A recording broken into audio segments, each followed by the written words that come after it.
फिर इसी को देखिए, विद्युत बनाने की क्रिया को हमें मिलता है कि ऋषियों ने इस प्रकार से, किस प्रकार से लिए इस प्रेरणा को, अगस्त संहिता में इलेक्ट्रिक सेल्स बनाने की विधि का हमें वर्णन मिलता है। अगस्त संहिता में महर्षि अगस्त ने इसके बारे में पूरा का पूरा जो है वर्णन किया हुआ है, और उसी विधि से आज की जो भी सेल्स है ये कार्य करते हैं। ठीक है। इसका तात्पर्य था कि एक मिट्टी का पात्र ले, आर्थ पॉट ले, मंत्रों के साथ, श्लोकों के साथ बताया गया है। उसमें ताम्र पट्टी का, कॉपर सल्फेट डाले, फिर शिखा ग्रीवा डाले, फिर बीच में गीली कास्ट पासु, डस्ट डाले, ऊपर से पारा मरकरी और जिंक डाले, फिर तारों को मिलाएंगे तो उससे मित्र वरुण शक्ति का उदय होगा। तो इसी विद्युत को यहां पर कहा गया है मित्र वरुण शक्ति। और वो कैसे प्रोसेस से बनेगा और ये बनाने का तरीका भी उन्होंने अगस्त संहिता में पूरा डिटेल में उसकी व्याख्या की है। और जितने भी सेल्स है आज के डेट में इसी से ही बने हैं, जो कि डेनियल सेल से मिलता जुलता है। डेनियल सेल हमने पढ़ा है अपने साइंस के जो स्टूडेंट हैं, हम 10th तक भी शायद पढ़ते हैं इस सब के बारे में, तो डेनियल सेल से मिलता जुलता बिल्कुल यही है। नागपुर के एक इंजीनियर प्राध्यापक ने भी, पीपी होले नाम के, इन्होंने इस पर रिसर्च किया। उन्होंने सेम इसी प्रकार से विद्युत और सेल्स बनाने की प्रक्रिया को पूरी तरीके से सक्सेसफुली इसको परफॉर्म किया। और सबसे पहले जो है विद्युत और सेल्स बनाने की जो प्रक्रिया थी हमारी थी ज्ञान। अगस्त संहिता में ऑक्सीजन हाइड्रोजन को बनाने की विधि देखिए, ये अगस्त संहिता है। महर्षि अगस्त कहते हैं कि 100 कुंभों की शक्ति का पानी पर प्रयोग करके करेंगे तो पानी अपने रूप में बदलकर प्राण वायु ऑक्सीजन तथा उदान वायु ऑक्सीजन हाइड्रोजन में परिवर्तित हो जाएगी। उदान वायु को वायु प्रतिबंधक वस्त्र में रोका जाए तो यहां विमान विद्या में काम आ जाता है। देखिए, हाइड्रोजन और ऑक्सीजन को अलग करने और इनको बनाने की विद्या यहां पर अगस्त संहिता में है। फिर देखिए, व्हीकल बनाने के आगे एक और प्रेरणा है कि ऐसे ऐसे व्हीकल का निर्माण करो जो एक देश से दूसरे देश तक जा सके, हवा में उड़ सके। ऐसे प्रेरणा की गई। इस मंत्र में देखिए, राजा संबंधित राजाओं को यहां पर आदेश दिया जा रहा है कि प्रसन्न होने वाले होकर विद्वानों के साथ मिलकर राजधर्म की रक्षा किया करो तथा विमान आदि यानों में बैठ के अपने अभिष्ट देशों में जा जितेंद्रिय हो और प्रजा को निरंतर प्रसन्न करके श्रीमान हुआ कीजिए। तो राजा को ये पूरा आदेश दिया जा रहा है कि बड़े बड़े विमानों का निर्माण करिए, विद्वानों के साथ मिलकर के राजधर्म का पालन करिए, इंद्रियों को जीतिए और निरंतर एक जगह से दूसरी जगह भ्रमण करते रहिए। फिर आगे देखिए क्या बोला जा रहा है, 3 प्रकार के प्रकाश से प्रकाशित विद्युत, सूर्य, अग्नि, रथ होवे, इनमें 100 श्रेष्ठ पुरुषों को ले जाने वाले विमान बनाओ। ऐसे बड़े बड़े विमान बनाओ जिसमें 100 लोग बैठ सके, और वो विद्युत से, सूर्य की शक्ति से और अग्नि की शक्ति से चल सके। अग्नि की शक्ति मतलब इंजन, जिसे हम कहते हैं इंजन। विद्युत अर्थात इंजन भी हो सकता है, ये इलेक्ट्रिक पल्स भी हो सकते हैं, इलेक्ट्रिक जो हम बोलते हैं ना कार के द्वारा, बैटरी के द्वारा, ये भी हो सकता है। सूर्य मतलब सोलर एनर्जी से चले जो। तो इस प्रकार से ऐसे ऐसे बड़े बड़े विमान बनाओ, यान बनाओ जिसमें 100 लोग बैठ सके, एक जगह से दूसरे लोग जा सके। ठीक है, तो आगे बढ़ते हैं। फिर आगे देखिए, ऋग्वेद का मंत्र है, जब मनुष्य ऐसे ही यानों में बैठकर और उनको चलाते हैं तब 3 दिन और 3 रात्रि में सुख सुख से समुद्र के पार तथा 11 दिन और 11 रात्रि में ब्रह्मांड के चारों ओर जाने में समर्थ हो सकते हैं। अब बताओ ये क्या है, किस प्रकार की बातें हो रही है। 3 दिन 3 रात में संपूर्ण समुद्र को नाप सकते हो, 11 11 दिन में आप जो है संपूर्ण ब्रह्मांड को आप चक्कर लगा सकते हो। किसके द्वारा? यान के द्वारा। ऐसे यानों का भी आप निर्माण कर सकते हो। इस प्रकार करते हुए विद्वान लोग सुखयुक्त पूर्ण आयु को प्राप्त होकर के दुखों को दूर करके शत्रु को जीतकर चक्रवर्ती राज्य भोगने वाले होते हैं। तो ये इस प्रकार से करते हैं तो ये चक्रवर्ती राज्य भोगने वाले होते हैं। 11 11 दिन में संपूर्ण ब्रह्मांड के चारों ओर चक्कर लगाने वाली ऐसे विमानों का रचना करने की प्रेरणा यहाँ पर हो रही है। फिर आगे देखिए, जो राजा शस्त्र शस्त्र और अस्त्र को जानने वाले, श्रेष्ठ धार्मिक, शूर तथा विमान आदि वाहनों के बनाने वाले शिल्पी और बिजली आदि की विद्या को जानने वाले विद्वानों का सत्कार करके रक्षा करता है, उसी के सूर्य के किरणों के समान वह यश को बढ़ाता है। तो राजा को कहा गया है ऐसे टेक्नोलॉजी को जानने वाले, ऐसे शिल्पियों को, ऐसे इंजीनियर हो, ऐसे कला को जानने वाले जो विमान आदि को बना सकते हैं, है ना, शूर हो, विद्वान हो, तो उनकी हमेशा रक्षा किया करे। अगर वो इनकी रक्षा करेगा, वो क्या होगा फिर, उसकी ख्याति सूर्य की किरणों की तरह चारों तरफ फैलेगी, यश को, प्रसिद्धि को प्राप्त करेगा। तो कहा जा रहा है जो शिल्पी है, जो टेक्नोलॉजी में पारंगत है, ऐसे व्यक्तियों को, शूर को, वीरों को, धार्मिक व्यक्तियों को, विद्वानों की रक्षा करने के लिए यहाँ प्रेरणा की जा रही है राजा को। फिर देखिए ऐसे अनेकों, या तो मैंने बहुत कम मंत्र लिए हैं, ऐसे अनेकों मंत्र जिसमें अभिमान विद्या का वर्णन हमें मिलता है। और ये कहाँ कहाँ पर है, ये उसका भी यहाँ पर सोर्स दिया गया है। आगे फिर यदि कोई विद्वान जैसे शरीर रचना को जानते हैं, वैसे विमान आदि यान को बनाना जानते हैं, जब जल, स्थल और आकाश में शीघ्र जानने के लिए रथों को बनाने की इच्छा होती है, तब उनमें अनेक जल, अग्नि के चक्कर, अनेक बंधन, अनेक धारण और कीले रचनी चाहिए। ऐसा करने से चाही हुई सिद्धि प्राप्त होती है। फिर से यहाँ पर विमान बनाने की प्रक्रिया का वर्णन है कि अनेक किलों का उपयोग करिए, जल का प्रयोग करिए, अग्नि का प्रयोग करिए, आकाश तत्व को समझिए। ये सब का उपयोग करके आप क्या कर सकते हो, विमान को बना सकते हो। अनेक बंधन मतलब अनेक जगह पर कल पुर्जों को जोड़ना पड़ेगा आपको। ठीक, अनेक चीजों को एक जगह करके जोड़ करके फिर आप ये चीज बना सकते हो। इस प्रकार अनेक मंत्रों में इस प्रकार के वर्णन हमें मिलते हैं। बिना ईंधन के भी विमान कैसे बना, इसका भी वर्णन है, बिना ईंधन के। अब इसमें देखिए, हे मरुतो, वीर सैनिकों, तुम्हारा यान जहाज निर्विघ्न गतिकारी हो, तुम्हारा वह यान अणुशक्ति से संचालित हो। जिस प्रकार अणु परमाणु के द्वारा सृष्टि का निर्माण करते हैं परमात्मा, जब आप इस अणुशक्ति को जान लोगे, इस विद्या को प्राप्त कर लोगे, तो फिर आपके विमान में इंजन की आवश्यकता नहीं पड़ेगी, ईंधन की आवश्यकता नहीं पड़ेगी। हम उसी तरफ धीरे धीरे बढ़ रहे। देखिए ये इलेक्ट्रिक कार क्या है, इलेक्ट्रिक गाड़ियां क्या है, इलेक्ट्रिक में इंजन है क्या? कोई इंजन नहीं है, वो अणुशक्ति से ही चल रहा है। धीरे धीरे उस तरफ जा रहे हैं। सौर एनर्जी से जो चलता है उसमें कोई इंजन नहीं है, बिना इंजन के या ईंधन के गाड़ी चल रही है। तो धीरे धीरे हम उसी प्रकार से जा रहे हैं। तो अणुशक्ति से संचालित होगी, जो बिना घोड़ों के, बिना सारथी के, बिना अन्न, बिना लकड़ी, कोयला या पेट्रोल के, बिना रासों के, बिना लगाम के ही भूमि पर और आकाश में चल सके, जा सके, गति को साधता हुआ विशेष रूप से और विविध प्रकार से गति कर सके। और ये भावार्थ है, आप मत समझ लेना कि ये इसी प्रकार से बौद्ध मंत्रों में कहा गया, ऐसा नहीं कहा गया एग्जैक्टली। ये भावार्थ है, उसको जब समझा गया और उसका एक अर्थ निकाला गया और फिर उसका भाव प्रकट किया गया, तो उसमें से हमें ये मिलते हैं। प्राचीन विमान विज्ञान का ऐतिहासिक प्रमाण। देखिए विमान विद्या का तो ऐतिहासिक प्रमाण हमारे ऐतिहासिक ग्रंथों में भी मिल जाते हैं कि हमारे पास विमान थे। रामायण में, महाभारत में, रामायण पढ़ोगे, वाल्मीकि रामायण, तो आपको हर जगह अनेक जगह विमान का उल्लेख आपको मिलेगा। विमान पथ से वो गमन करते हैं। महाभारत में भी अनेक जगह उल्लेख मिलते हैं। बृहद विमान शास्त्र नाम का ग्रंथ हमारे पास था, महर्षि भारद्वाज द्वारा रचित है, और इसी के द्वारा ही सब जो है विमान आज रचे गए हैं।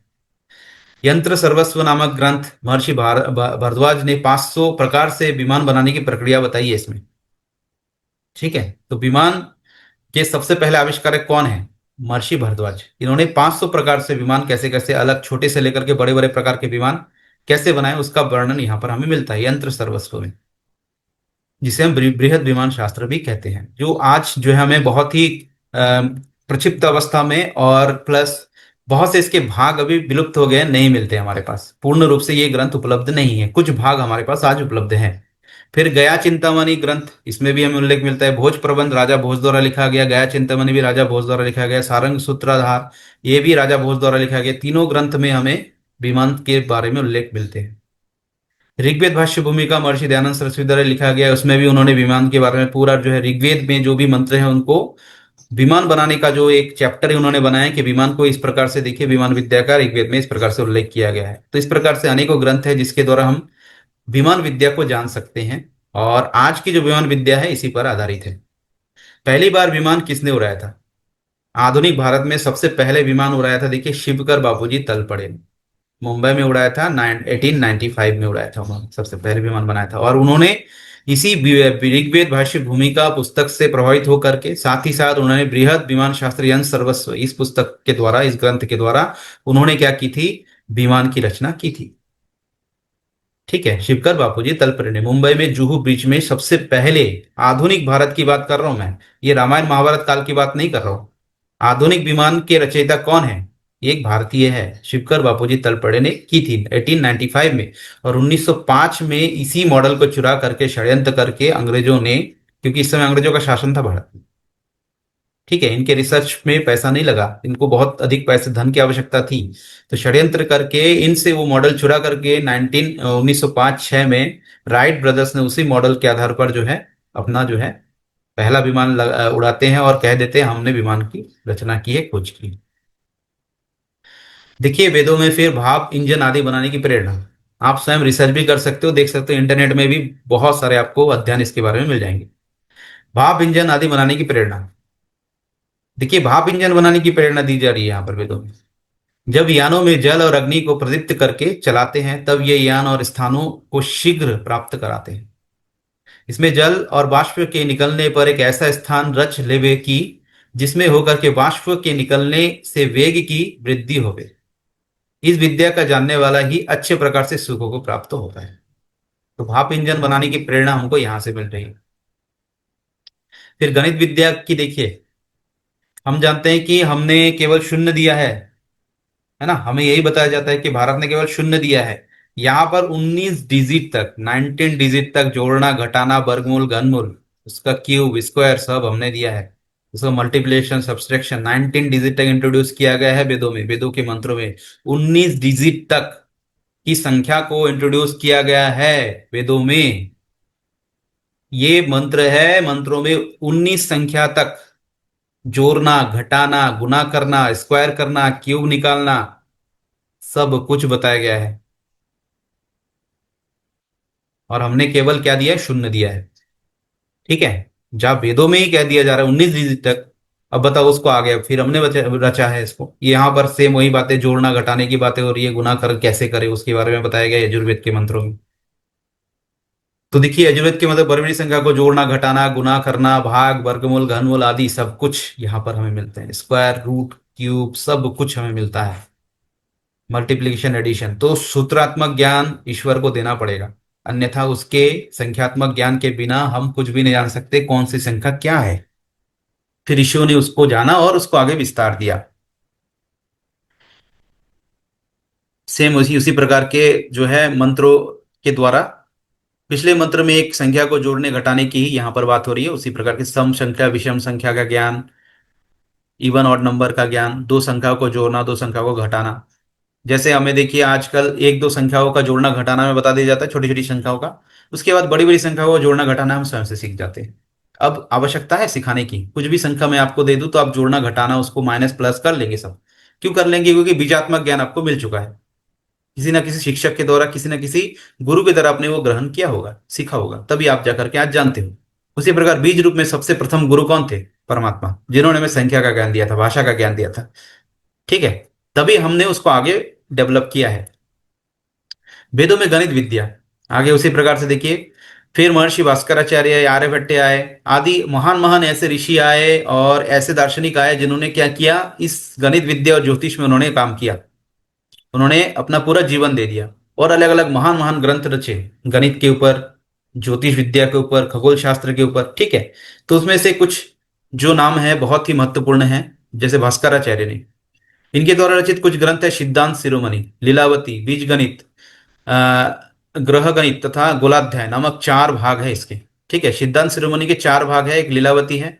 ये लीलावती जो है आज का जो हम मैथमेटिक्स देखते हैं ना, जो भी गणित देखते हैं इसी लीलावती ग्रंथ पर आधारित है, ठीक है, आज का जो भी मैथमेटिक्स है।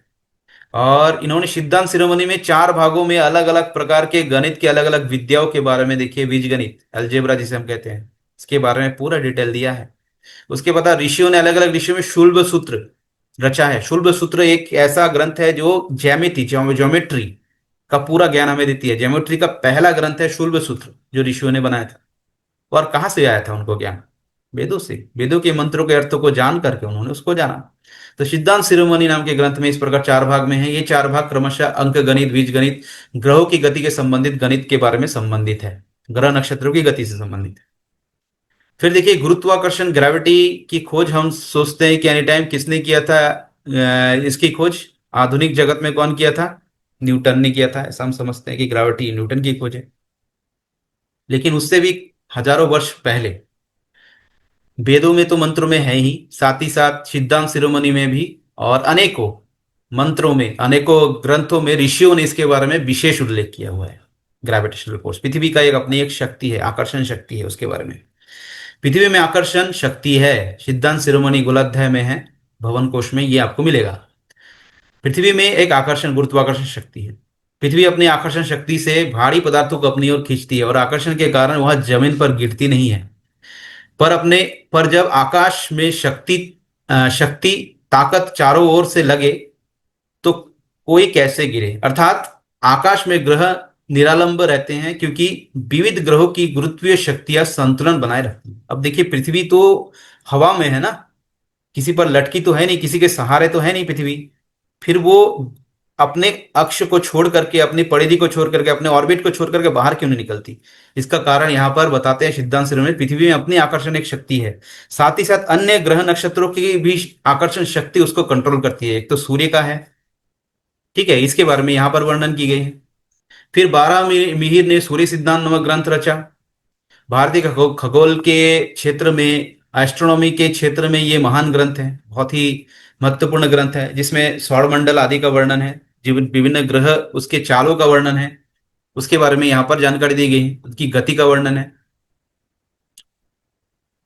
तो उसमें देखिए इतना डिटेल में उन्होंने इसके बारे में बात की है, ठीक है, अलग अलग जगह पर अलग अलग अध्याय में इसके बारे में डिटेल में बात की है एस्ट्रोनॉमी पर। तो अलग अलग समय पर अलग अलग ऋषि आए, अलग अलग विद्वान आए, तो उन्होंने अपने अपने प्रकार से प्रयास किया, जिसको जिस विषय में रुचि थी तो उन्होंने अपने अपने ग्रंथ रचे।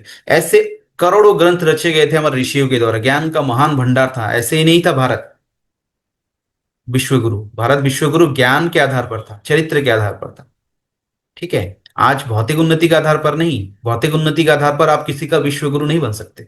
आज जो भी विश्वगुरु बनने का प्रयास करे भौतिक उन्नति के आधार पर, लालच और लोभ के आधार पर, धन के बल पर, परंतु भारत ज्ञान के बल पर था, और ज्ञान का मूल सोर्स वेद था, ऋषियों का परिश्रम था।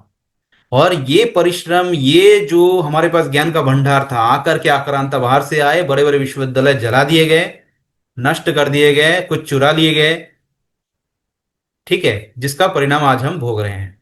इसमें से लाखों अरबों ग्रंथ हमें नहीं मिलते हैं। क्यों नहीं मिलते हैं? ऋषियों का इतना बड़ा परिश्रम था जो हमें नहीं मिलते। सिद्धांत शिरोमणि भी मिलता है तो पूर्ण रूप से नहीं मिलता, उसके खंड विच्छित रूप से मिलते हैं, पूर्ण रूप से नहीं मिलता सब कुछ। वेदों में विज्ञान देखिए, आर्यभट्ट, आर्यभट्ट नाम के विद्वान हुए, हमें पता है, और इन्होंने शून्य दिया है, हम ये जानते हैं खाली, हम जानते तो है नहीं उन्होंने क्या थे। बहुत बड़े ज्योतिषज्ञ थे, गणितज्ञ थे।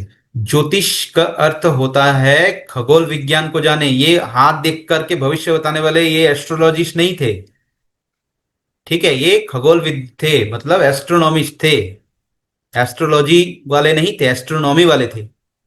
प्राचीन भारत के एक महान ज्योतिषविद और गणितज्ञ थे। इन्होंने आर्यभट्ट ग्रंथ की रचना की, जिसमें उन्होंने ज्योतिष शास्त्र के अनेक सिद्धांतों को प्रतिपादन किया, ग्रह नक्षत्रों की चाल के बारे में बताया, पृथ्वी गोल है उसके बारे में उन्होंने बताया कि पृथ्वी धुरी पर घूमती है, जिसके कारण दिन और रात होते हैं।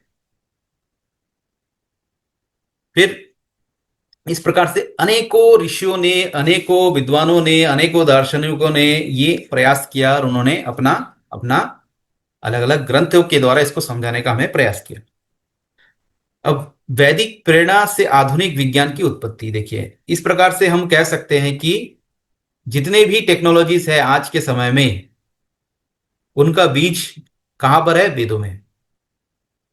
सबका बीज वेदों में है। जितनी भी विद्याएं, जितने भी सब्जेक्ट, जितने भी विषय आप सोच सकते हैं यहां पर, सबका बीज वेदों में है, ठीक है। हमने समझा नहीं, वेदों का मूल्य हमने जाना नहीं, आज वेदों पर रिसर्च होना प्रारंभ हो जाए, नए नए ज्ञान और विज्ञान की टेक्नोलॉजी आप बना सकते हो, परंतु वो जो ज्ञान और विज्ञान होगा वो दुष्प्रभाव नहीं छोड़ेगा, साइड इफेक्ट नहीं करेगा किसी पर, और दूरदर्शिता रहेगी उस विज्ञान में, क्योंकि अध्यात्म है उसके भीतर। अध्यात्म उसको क्या देता है? दिशा देती है।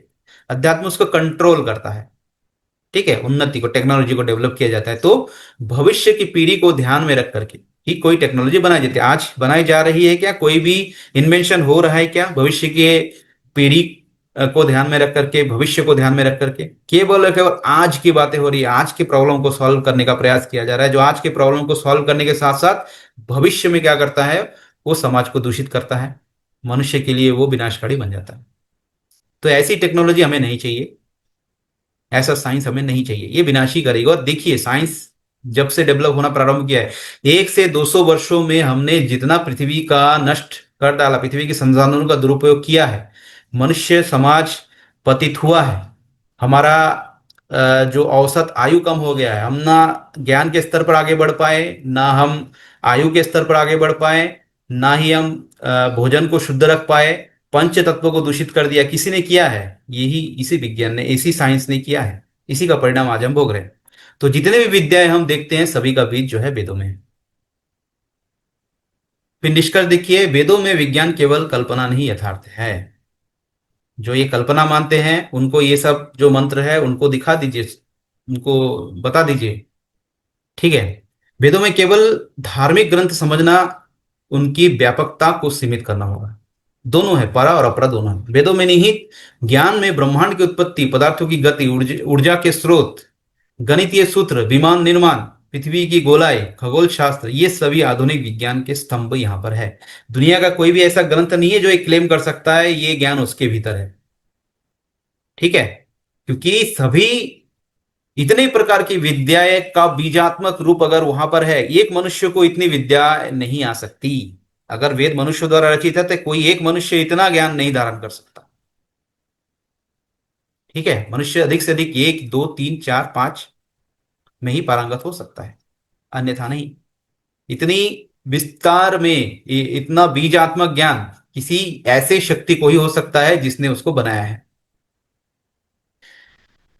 और आज के समय में ऐसा कोई भी ग्रंथ नहीं है जो ये क्लेम कर सके कि हमारे शास्त्रों में विज्ञान है। कोई भी मत पंथ संप्रदाय के ग्रंथ, केवल वेद ही एकमात्र ऐसा ग्रंथ है जिसको आप तर्कों पर, बुद्धि पर, विज्ञान के स्तर पर इसको आप जो है टटोल सकते हो, इसको आप यहां पर खरा उतरता है ये पूरी तरीके से। बाकी और कोई ग्रंथ नहीं उतरता।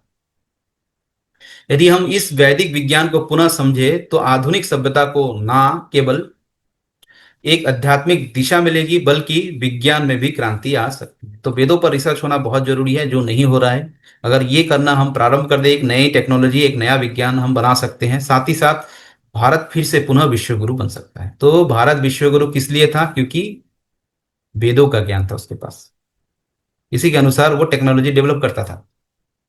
आज नहीं है, क्यों? क्योंकि हमने वेदों को छोड़ दिया है, इसलिए हम विश्व शिष्य बन गए हैं। तो आज की कक्षा में इतना ही। इसे संबंधित अगर कोई भी प्रश्न है पूछ सकते हैं।